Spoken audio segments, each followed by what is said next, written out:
பொதுவா இப்ப எல்லாருக்குமே ஒரு பழக்கம் இருக்கு. "சட்டியில இருந்தா அகப்பையில வரும்" அப்படின்னு சொல்லுவாங்க. இன்னைக்கு காலகட்டத்தில அது ரொம்ப தப்பான விஷயமா கூட தெரிஞ்சிருக்கு. ஆனா இதோட உண்மையான அர்த்தம் என்ன அப்படின்னு பார்த்தீங்கன்னா, சஷ்டியில விரதம் இருந்தா அகப்பையில குழந்தை வரும். இதுதான் அதுக்கான அர்த்தம். இப்படிதான் முருகம்மையுடைய அம்மா வந்து சஷ்டியில விரதம் இருந்து குழந்தை பேர் அடைஞ்சிருக்காங்க. அப்படி பிறந்த குழந்தை வந்து முருகருடைய அம்சம் அப்படின்னே அவங்க நெனச்சிருக்காங்க. முருகருடைய பக்தர் இல்லையா அவங்க.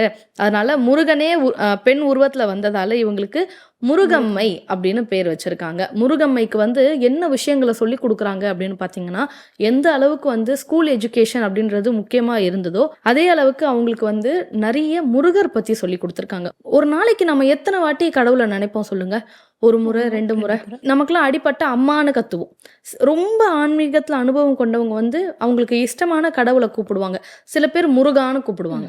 ஆனா, மூச்சுக்கு 300 தடவ முருகான்னு நம்மளால சொல்ல முடியுமா? ஆனா, முருகம்மை சொல்லுவாங்களாம்.